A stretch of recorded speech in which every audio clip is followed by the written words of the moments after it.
하나님께서 우리에게 주신 말씀은 갈라디아서 4장 25절 한 절 말씀입니다. 갈라디아서 4장 25절 한 절 말씀, 저와 여러분이 한 목소리로 같이 읽겠습니다. 이 하갈은 아라비아에 있는 신의 산으로서 지금 있는 예루살렘과 같은 곳이니 그가 그 자녀들과 더불어 종노릇하고. 아멘. 주님은 변화산에서 기도하실 때 용모가 변화하셨습니다. 그 옷은 광채와 같이 빛이 났다고 하였습니다. 그렇게 하여 주님이 영광스러운 모습으로 변화하실 때 하늘에 구름이 덮이고 하늘에서 소리가 있었습니다. 나의 아들 곧 택함을 받은 자니 너희는 그의 말을 들으라. 하나님 아버지의 음성이었습니다. 그 소리가 그침에 제자들 눈에는 오직 예수만 보이더라. 그렇게 성경은 증거합니다. 이 사순절 기간에 하나님의 아들이신 예수의 소리만 듣고 오직 예수만 보이시기를 주님의 이름으로 축복합니다. 저와 여러분의 믿음의 그 영광의 강체가 나타나실 줄로 믿습니다. 오늘 주신 본문은 잘 읽어보면 헬라어 원문에는 세 문장입니다. 한글 번역도 잘 읽어보면 세 문장이 합쳐져 있습니다. 이 하갈은 아라비아에 있는 신의 산이다. 이게 한 문장이고요. 지금 있는 예루살렘과 같은 곳이다.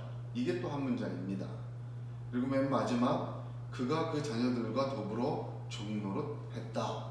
이렇게 세 문장으로 기록되어 있는 것을 한글로 번역한 것입니다.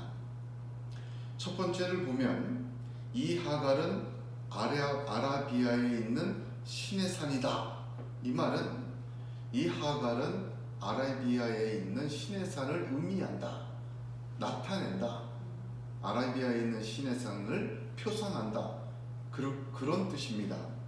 두 번째 문장은 지금 있는 예루살렘과 어떻게 되어 있어요? 같은 곳이다. 이렇게 되어 있죠. 이것을 직역하면 지금 있는 예루살렘과 상응한다. 이게 직역이에요. 상응하다는 말 헬라어를 보면 쉬스토이케오라는 군대 용어인데 이게 무슨 말이냐면 군대 갔다 온 분만 아는 단어인데 한 줄로 세우다. 그러니까 같은 건 아닌데 같은 줄에 속한 거예요. 같은 맥락이다. 세 번째 문장은 그가 그 자녀들과 더불어 종노릇했다. 이거는 그것도 원문으로 직역하면, 왜냐하면 그녀가 그녀의 자녀들과 함께 종된 상태에 있기 때문이다. 이런 문장이 세 개가 25절 한 절 이렇게 표현이 되어 있습니다. 이 세 문장을 하나하나씩 같이 살펴보면서 함께 은혜 받기로 하겠습니다. 첫 번째 문장은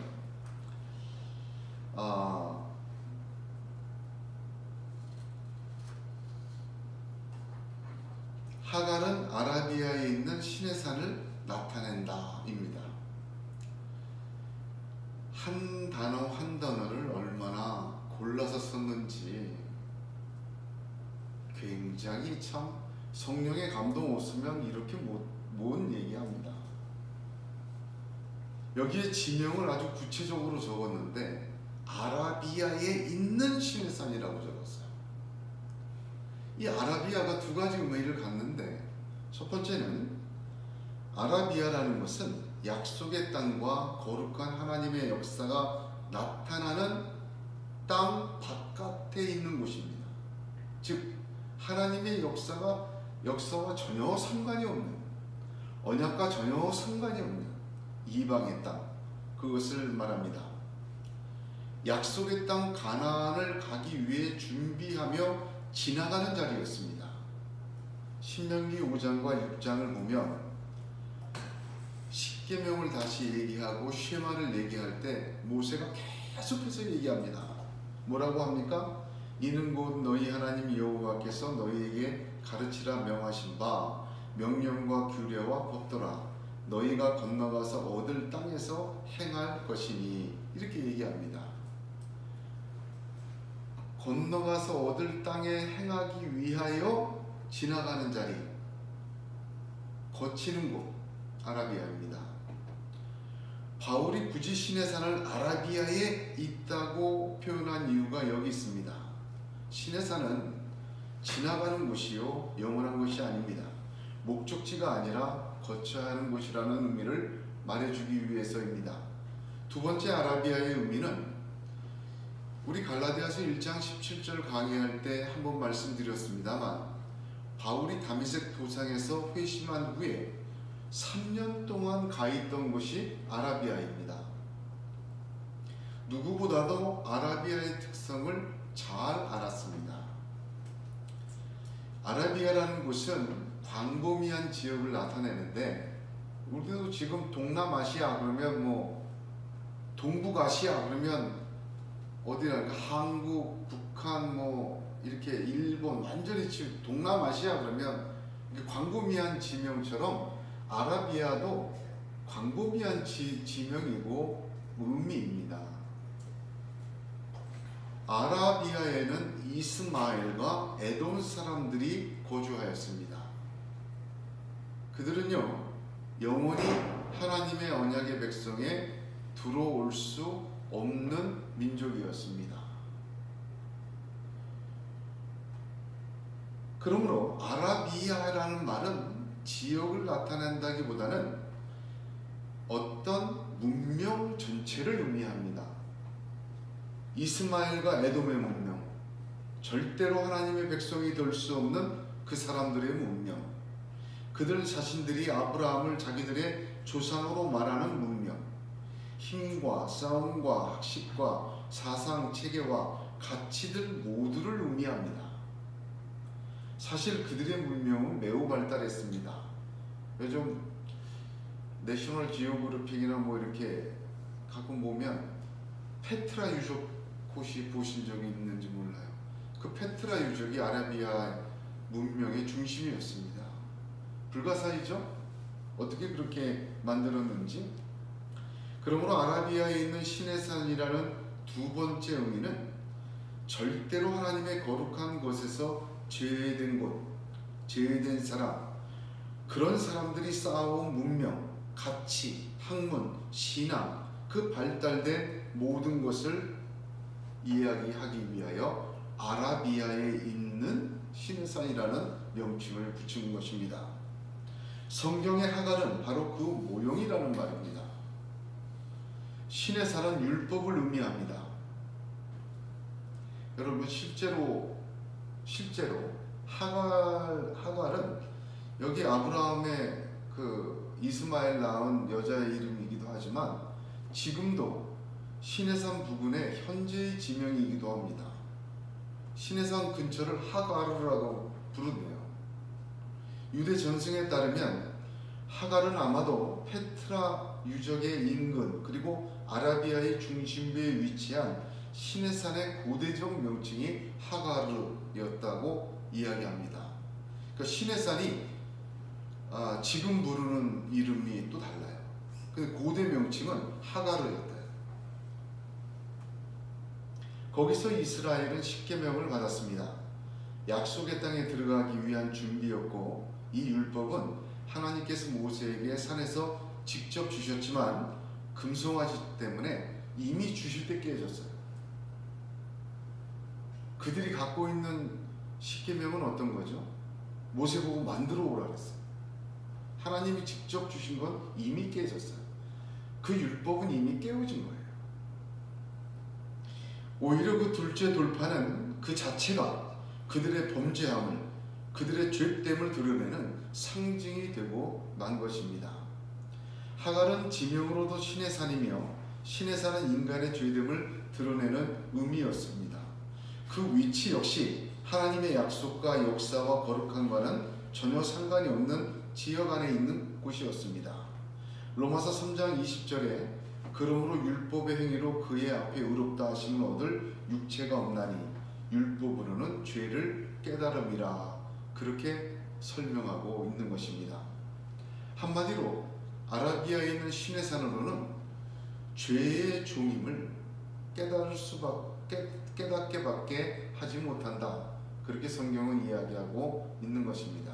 두 번째 문장은 이제 지금 있는 예루살렘과 같은 맥락이다. 같은 줄이다. 뭐가? 아라비아에 있는 신의 산이 어디로 이어졌냐? 지금의 예루살렘으로 이어진 거다.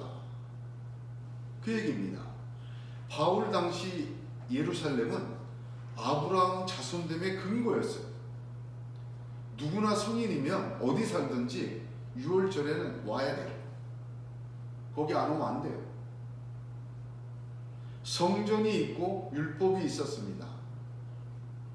지금 있는 예루살렘이다. 여기도 상당한 풍자가 들어있는데 갈라디아에 가만 들어온 거짓 교사들의 출발지가 거기다라는 거예요.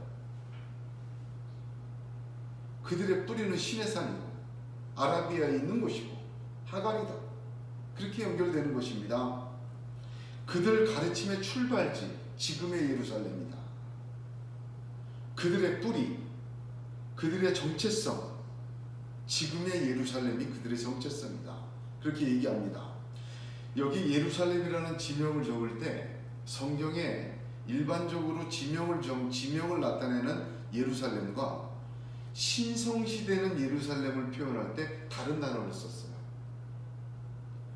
그런데 바울이 여기서 똑 집어서 쓴 이 단어는 일반적인 지명을 나타내는 예루살렘이 아니라 신성시된 종교적이고 신앙의 본산이고 모든 것이 하나님이 거하시고 이런 의미가 있는 거룩한 의미의 지명 예루살렘이라는 구분된 단어를 써버렸어요. 그러니까 다른 복음의 뿌리가 어디야? 지금 예루살렘이야. 거짓 교사들의 정체성이 뭐야? 지금 예루살렘이야. 그들의 신앙, 그 유대교의 신앙, 유대교의 가르침, 유대교의 말, 율법주의자들, 그들은 어디에 줄 서 있어? 신의 산에서 내려온 거다. 이 한 절 말씀으로요, 바울이 완전히 그 정체성을 다 드러내는 것입니다. 다른 복음의 뿌리가 어디예요? 지금의 예루살렘이다. 율법으로 의롭게 되려는 모습이다. 현재 지금의 예루살렘은 복음을 거부한 곳이다. 그렇죠? 예수를 신성모독자라고 하고 율법의 이름으로 십자가에 죽였습니다. 자기 자신들의 사역과 사사로이 성경을 푸는 것을 통해 예수 그리스도의 복음과 은혜를 정죄하였고 그것이 바로 지금의 예루살렘이에요. 하나님의 통치와 역사는 없고 사람의 통치와 생각과 행위와 공로와 유익만 판을 치는 곳, 지금 예루살렘이에요. 그 의미입니다. 세 번째 문장은 그가 그 자녀들과 더불어 종로로 타였다. 여기서 그는 물론 하갈이죠. 여러분 이 문장 다 이해하려고 말고 종로로만 생각하면 돼요. 무슨 뜻이냐? 이제 정리가 되죠. 하갈은 아라비아에 있는 신의 산을 나타내는 거야. 근데 그 같은 맥락에 누가 서 있어? 지금 예루살렘이 서 있는 거야. 그것의 핵심은 뭐야? 종노릇이야. 지금 그 얘기입니다. 왜냐하면 하갈은 신의 산으로부터 종을 낳았고 하갈이 낳은 자는 결코 약속의 자녀가 될 수가 없어. 하갈의 자녀는 종일 뿐이야. 절대로 아들이 될 수가 없다는 거예요. 무슨 말인지 이해가 되시죠? 이제 문장이 이렇게 깊숙이 한 단어 한 단어를 사용해서 얘기하였습니다. 신의 산은 율법을 말하고 지금 예루살렘은 같은 맥락에 있는 유대교를 뜻하며 유대교만이 아니라 그 유대교의 가르침과 행위도 포함합니다. 그 핵심은 종노릇입니다. 그것을 상징하는 것이 누구라고요? 하갈이라는 거예요. 구약의 하갈 이야기는 그 모든 것을 표상하고 있다.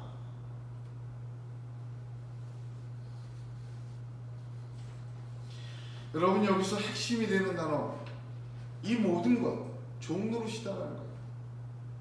로마서 6장 6절에서 우리가 알거니와 우리 옛사람이 예수와 함께 십자가에 못 박힌 것은 죄의 몸이 멸하여 다시는 우리가 죄에게 종노릇하지 아니하려 함이니 하였습니다. 그런데 거짓 교사들이 전하는 그 다른 복음의 뿌리는 뭐예요? 지금의 예루살렘, 어디에 줄 서 있는, 시내산에 줄 서 있는, 아라비아에 있는 시내산에 줄 서 있는, 어떻게 돼요? 다시 종노릇으로 돌아가는 거예요. 다른 복음의 정체는 예수의 피 묻은 복음으로 부족하다고 말하는 것입니다. 그 십자가가 우리 성도의 필요 조건이자 충분 조건임을 인정하지 않는 것입니다. 아라비아에 있는 시내산과 그 맥락 속에 있는 지금의 예루살렘 유대교와 그 가르침들은요, 예수를 거부한 것들, 예수로 충분하지 않다는 거예요.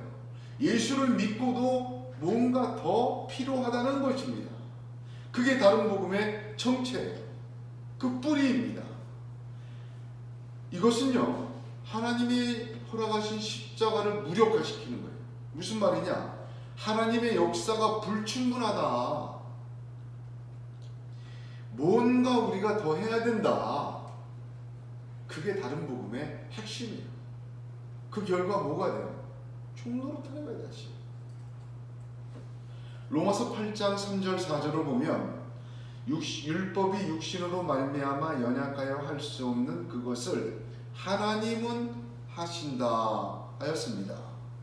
또 4절에 육신을 따르지 않고 그 영을 따라 행하는 우리에게 율법의 요구가 이루어지게 하려 하심이라 하였습니다. 누가 이루시는 겁니까? 누가 하시는 것입니까? 사람이 하는 것입니까? 사람이 이루는 것입니까? 하나님이 하시고 하나님이 이루시는 것입니다. 내가 하는 것이 아니고 사람이 할 수 있는 것 아닙니다. 우리는 뭘 해야 돼요? 오직 영을 따라 순종하는 것입니다. 사람은 신앙을 완성해 보려고 엄청나게 노력합니다. 그러나 다 부패하고 잘못됩니다. 유대인들은 사람의 힘으로는 절대로 하나님께 의롭다 하심을 얻지 못하는 것입니다. 오직 자기 만족과 자기 완성은 채울 수 있어요. 인간의 공로를 세울 수는 있어요. 그러나 하나님 앞에 의롭다 하심을 못 얻어요. 이거 누가 증명합니까? 지금의 유태인들이 증명하고 있지 않습니까?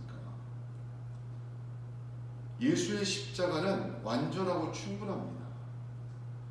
예수님의 십자가는 우리의 죄를 완전하게 사하십니다. 사함받은 우리를 하나님의 백성과 자녀로 충분하게 세우십니다. 그래서 완전하고 충분하다는 말이에요. 부자가 하늘나라 들어가는 것이 낙타가 바늘구멍 통과하는 것보다 어렵다고 그러니까 제자들이 묻습니다. 예수님, 그럼 누가 하늘나라 들어갈 수 있어? 아무도 못 가지 않습니까? 그러자 주님이 이렇게 얘기하셨어요. 예수께서 저희를 보시며 가라사대 사람으로는 할 수 없으되 하나님으로서는 다 할 수 있느니라. 할렐루야 아멘. 그렇게 얘기하셨어요. 그러므로 위의 것을 따르고 영의 것을 순종해야 합니다. 하늘나라를 구하여야 합니다. 그럴 때 하나님이 우리를 완성하십니다. 우리 주의 십자가로 말미암아 완전하고 충분하게 하늘나라 낙타도 바늘구멍 들어가게 하시는 것입니다. 변화산 아래에서 예수님이 내려오시니까 제자들이 귀신 들린 아이를 데려온 부모, 그 귀신 들린 아이를 못 고쳤어요. 그 부모가 예수님이 내려오자 그 예수님에게 쫓아가서 이렇게 얘기합니다. 마가복음 9장 22절 23절을 보면 귀신이 저를 죽이려고 불과 물에 자주 던졌나이다. 그러나 무엇을 하실 수 있거든 우리를 불쌍히 여기사 도와 주옵소서. 그러자 예수님이 이렇게 얘기하십니다. 예수께서 이르시되 할 수 있거든이 무슨 말이냐? 믿는 자에게는 능치 못할 일이 없느니라 하셨습니다. 아니, 나를 찾아와서 무슨 무엇을 하실 수 있거든 도와달라고 얘기하는 내 앞에 참 큰 문제다. 할 수 있거든이 무엇이냐? 나에게는 못할 것이 없다. 즉 내가 무엇을 할 수 있느냐가 문제가 아니다. 내 믿음이 문제이다. 그 말입니다. 하나님은 다 하실 수 있어요. 하나님은 전능하신 하나님이십니다. 엘샤다이 하나님이십니다. 하나님께서 자신을 전능한 하나님이라고 계시한 첫 번째 사례가 창세기 17장에 아브라함 99세에 찾아와서 이렇게 얘기하시고 계시하셨어요. 아브라함이 99세 때에 여호와께서 아브라함에게 나타나서 그에게 이르시되 나는 전능한 하나님이라. 이때 처음 나와요. 엘샤다이. 너는 내 앞에서 행하여 완전하라. 그때까지 아브라함은 완전하지 못했습니다. 75세에 부름받고 99세까지 완전하지 못했어요. 부분적인 믿음이었습니다. 하나님의 명령에 따라 친척 아비 본토의 집을 떠났지만 그의 후손에 대해서는 그의 믿음이 완성되지 못했어요. 하나님께서 분명히 사레의 몸을 통해 씨의 후손을 하늘의 별처럼 번성시킨다고 하셨는데 다메섹의 엘리에셀 내 종이나 그렇게 되기를 바란다고 했고 이스마엘이나 그렇게 되기를 원한다고 얘기했어요. 못 믿었어요. 그러나 99세에 이때 나타나 창세기 17장에 나타나 하나님이 나는 전능한 하나님이라고 계시하시고 언약을 세우시는데 그 언약을 믿었어요. 그 언약이 할례 언약입니다. 할례를 행했어요. 순종했다는 거예요. 본래 아브라함은 창세기 17장 이전에 그러니까 창세기 15장에서 의롭다 하심을 얻었어요. 내 후손이 이렇게 번성할 거야. 그것을 믿으니 그를 의로 여기셨다 했어요. 이미 의롭다 하심을 얻었는데 완전하라고 얘기하세요. 의롭다 하심을 얻었지만 아브라함의 믿음은 완전하지 못했어요. 그 육신이 불가능한 시점에 이르러서야 그 믿음이 완전해졌어요. 하나님도 그때 가서야 그에게 완전하라고 요구하셨어요. 자기 자신의 자아가 자기 자신의 힘이 육의 사람이 끝난 그 시점 하나님은 자신의 전능을 그에게 계시하셨습니다. 그리고 할례로 아브라함은 순종했어요. 막연히 믿은 그의 믿음이 완전해진 것입니다. 낙타가 바늘귀로 들어간 것입니다. 하나님만이 하실 수 있고 하나님은 하실 수 있습니다.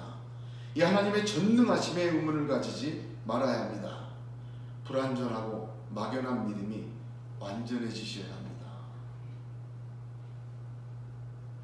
시편 18편 25절 27절을 보면 자비한 자에게는 주의 자비하심을 나타내시며 완전한 자에게는 주의 완전하심을 보이시며 깨끗한 자에게는 주의 깨끗하심을 보이시며 사특한 자에게는 주의 거스리심을 보이시리니 주께서 공고한 백성은 구원하시고 교만한 눈은 낮추시리이다 하셨습니다. 하나님의 전능하심을 완전하게 믿으시길 바랍니다.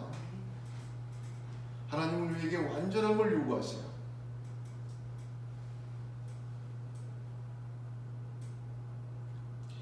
제가 이 설교 준비하다가 어제 많이 울었어요. 회개하고 내가 기도하고 하나님께 구하는 것은 거의 최상급이에요. 세상은 줄 수도 없고 만질 수도 없고 바랄 수도 없는 최상의 것을 하나님께 요구해요. 그러면서 저 자신을 돌아보니까 나는 쓰레기를 놓지 않고 살고 있어요. 하나님께는 최고의 것을 요구하지만 나는 미루고 있어요. 내 믿음이 완전해지는 거. 뭐 이래도 뭐 약하니까, 뭐 이래도 뭐 인간이니까, 뭐 이럴 수밖에 없으니까라는 핑계를 대고 주저하고 있어요. 많이 회개하고 그랬습니다. 하나님은 전능하신 하나님이세요. 전능하신 하나님의 완전한 역사를 보고 싶습니까? 완전히 믿으십시오. 불완전한 믿음 가지고 전능하신 하나님 못 봅니다. 오직 하나님을 의지하고 그 영을 따라 사시기 바랍니다. 말씀을 따라 순종하시고 전능하신 하나님이 약속에 따라 반드시 이룰 줄 완전하게 믿으시길 바랍니다. 양다리 주저주저 불충분하게 나는 원래 약하니까 그러면 안 돼요. 아직 자아가 남아있고 육신이 남아있어서 그래요.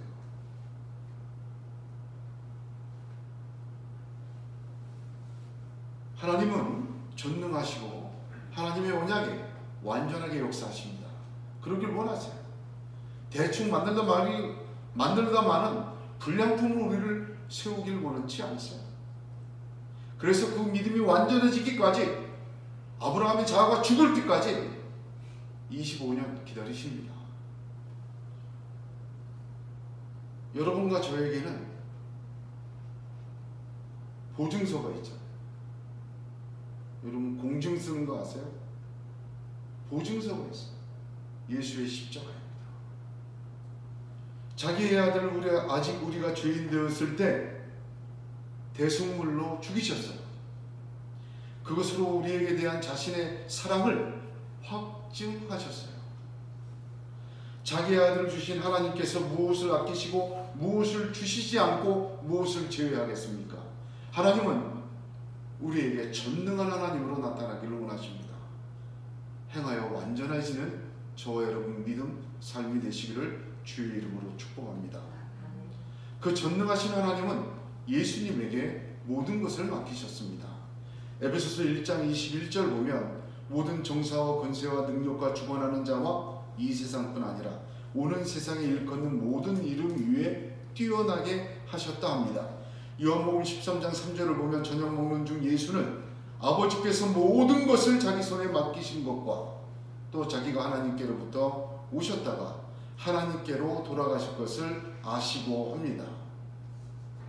예수만 잘 믿고 완전히 의지하십시오. 순종하십시오. 그러면 충분하고 완전합니다. 그것이 하나님의 지혜요, 하나님의 방법입니다. 지난 주간에 열왕기 묵상하다가 나아만 장군의 이야기를 깊이 묵상하였어요. 아람이라는 그 제국을 구한 사람이 히어로예요, 나아만이. 그런데 문둥병자였습니다.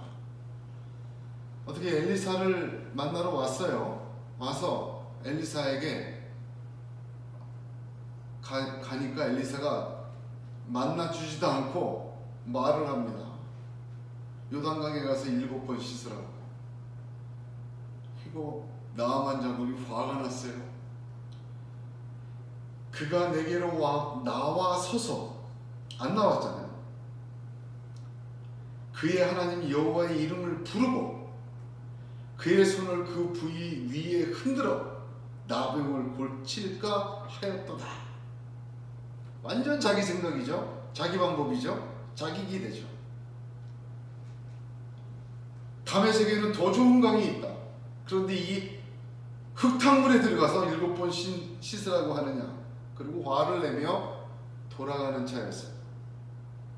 그때 그의 종들이 아주 똑똑한 참모들이었나 봐요. 열왕기하 5장 13절을 보면 나아만에게 이렇게 얘기합니다. 그의 종들이 나와서 말하여 이르되 내 아버지여 선지자가 당신에게 큰 일을 행하라 말하였더라면 행하지 아니하였으니까 하물며 당신에게 이르기를 씻어 깨끗하게 하라 함이니까. 이에 나아만이 생각해 보니까 맞는 말이에요. 하나님의 사람의 말대로 하여 어린아이의 살같이 희어졌더라, 깨끗해졌더라. 그런 그 치유의 역사가 나타난 기록이 은혜를 나누었습니다.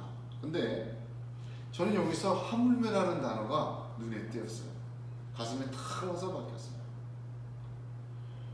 자기 생각에는 이러저러 합니다. 자기 기대는 이러저러 합니다. 그러나 하나님 말씀대로 하는 거예요. 어렵고 큰 일이라도 할 판입니다. 문둥병만 낫는다면 할 판이죠. 뭔들 못하겠습니까? 너무 쉬워서 못하겠다는 것이었습니다. 강도 많은데 하필 요단강에서 씻어야 한다는 말이냐? 맞는 말입니다. 예수 외에는 안 됩니다. 예수 말고 될 일이 없어요. 하나님이 예수로만 구원을 주시고 허락하시기 때문에.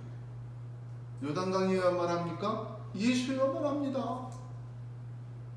너무 쉬워서 못하겠습니까? 예수만 믿고 따라야 합니다.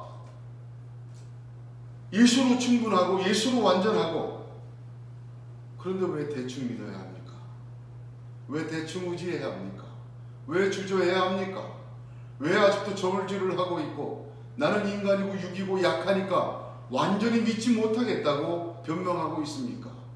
하물며 7번 씻으라는데, 하물며 예수만 믿으라는데, 하물며 예수로 완전하고 충분하다는데 왜 자꾸 거기다 갖다 이것저것을 붙여야만 합니까? 하나님은 오직 예수, 오직 그의 십자가 부활, 오직 예수의 말씀과 삶으로 모든 것을 가능하게 하시는 엘샤다이, 전능하신 하나님이심을 믿으시길 바랍니다. 저와 여러분 하물며 예수만 듣고 예수만 따르고 예수만 사랑하고 예수로 완전하라고 하시는데 말입니다. 이 하물며를 놓아두고 무엇을 하고 있는지 오늘 우리가 돌아보아야 합니다. 유대주의자들은 하갈을 이스마엘을 낳은 자로 아브라함에게 쫓겨난 사람이라 말합니다. 그 사람들은 바로 이방인 너희들이다. 이방인들이 예수를 믿어 구원을 받아도 아브라함에게 주신 복은 못 받는다. 오히려 그 차원에서 벗어나 이제 이삭, 즉 약속의 계열에 들어와야 한다고 주장하였습니다. 그 길은 율법을 지키는 것이고 이 말은 이방인과 옛사람을 벌어버리라는 것이고 하나님과 관계없는 종된 삶의 모습을 버리고 유대인처럼 종교적으로 살아라, 약속의 자녀처럼 살아야 하고 그런 삶이 있어야 된다고 가르칩니다. 얼마나 설득력이 있습니까? 묘하게 끌립니다. 이 말 틀린 말 아닌 것 같아요. 맞는 말 같아요. 지금도 얼마나 많은 가르침이 이렇게 행위를 강조하고 있고 인간의 공로를 부추기고 있습니까? 그리스도의 십자가에 피 묻은 복음의 진리를 뒤에 던지고 예수로 충분하고 완전하다는 하나님, 전능하신 하나님을 믿지 못하게 하고 그리스도의 피 묻은 십자가를 부족한 것으로 하나님의 완전한 구원을 불충분한 것으로 만드는 다른 복음이 얼마나 많이 있습니까? 저주를 받아 마땅하다. 바울은 그렇게 얘기합니다. 그때도 그랬지만 지금은 또 다른 유대주의자들이, 또 다른 복음주의자들이, 또 다른 거짓 교사들이 이렇게 사람들을 시험하고 있습니다. 그들의 핵심은 너희 스스로 무엇인가 해서 약속의 자녀의 권리를 유지하고 획득하고 취하라는 말입니다. 스스로의 공로로 얻어내라는 말입니다. 이런 가르침이 우리 주변에 얼마나 많이 있습니까?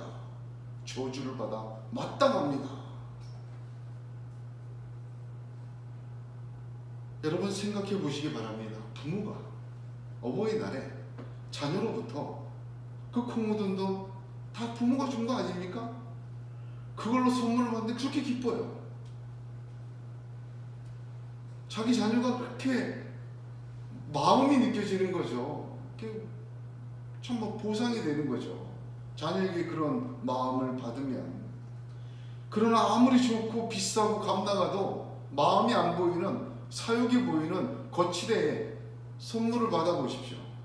얼마나 실망이 합니까? 신앙도 마찬가지입니다. 하나님은 우리의 중심을 보십니다.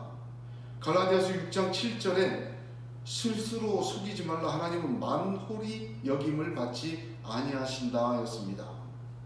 바울이 여기서 왜 이 말을 했냐면요, 만홀히 여김받다라는 말은 업신여기다, 더 직역하면 조롱받다, 코웃음치다, 그런 뜻이에요. 왜 이 말을 했냐면 다른 복음을 전하는 그들 말대로 그렇게 했다 치자.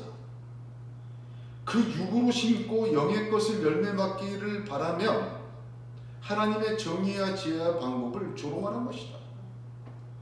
네가 인간적으로 심어놓고 하늘의 것을 바라고 있고 하늘의 것을 얻었다고 말하는 그 거짓 교사들은 하나님을 조롱하는 거야. 사람이 무엇으로 심든지 그대로 거두리라 하지 않았습니까? 그 뒤에 바로 자기 지혜와 공로와 계획대로 심어나가면 그 육에서 육의 것을 거둡니다.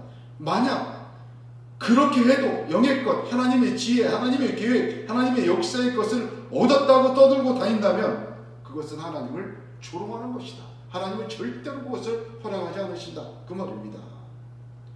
굳이 예수로 다 되지 않는다면, 율법도 필요하다면 그것은 하나님을 조롱하는 것입니다. 스스로 속여서는 안 됩니다. 하나님은 조롱받지 않으십니다. 성경에 말씀하신 것처럼 밝히 보이신 그 십자가에서 분명히 다 이루신 것입니다. 할렐루야. 신명기 18장 13, 14절에서 너는 네 하나님 여호와 앞에 완전하라 하십니다.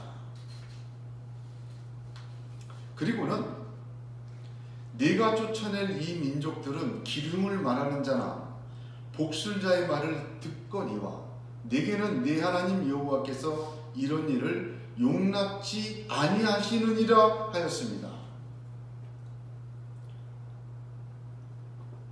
하나님 앞에서 완전하다는 것이 결격 사유 없다는 것으로 착각하면 안 돼요.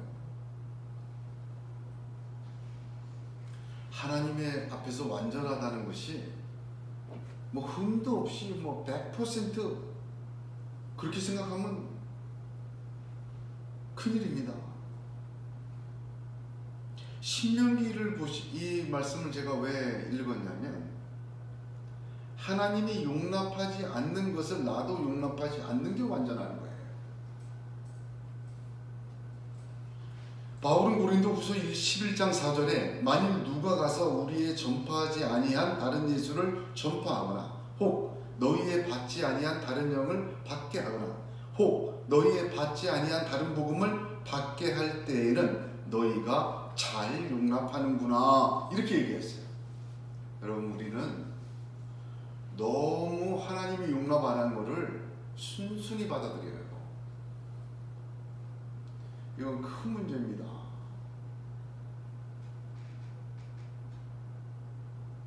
잘 용납해요 우리는. 여기도 구원이 있다고 여기도 진리가 있다고 뭐 아닌 것 같은데 그러면 아니어야 되는데 하나님이 용납하지 않으시는데 우리는 잘 용납해요. 하나님이 우리보다 마음이 좁고 생각이 좁아서 용납하지 않으십니까? 하나님이 우리보다 학식이 없고 지혜가 없어서 용납하지 않으십니까? 하나님이 우리보다 정말 능력이 없고 그죠? 그래서 용납하지 않으십니까? 정말이에요. 하나님은 완전하십니다. 우리도 하나님 앞에 완전해지기를 축복합니다. 하나님이 용납하지 않은 것 우리도 용납해서는 안 돼요. 부분적인 역사가 완전해지고 거울로 보는 것 같은 희미함이 선명하고 부인할 수 없는 뚜렷함으로 다가오게 됩니다. 이때 비로소 눈이 열려요. 회색은 검은색과 흰색을 섞음으로 회색이 되죠. 그러나 하나님이 용납하지 않은 것 나도 용납하지 않기 시작하면 완전해지기 시작하면 이 회색이 검은색과 흰색으로 따로 보여요.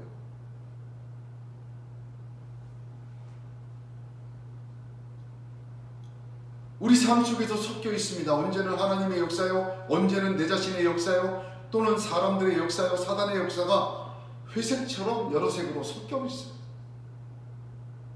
왜 그렇습니까? 하나님이 일부분만 우리를 간섭하십니까? 시편을 읽어보십시오. 다윗의 그 부분 보세요.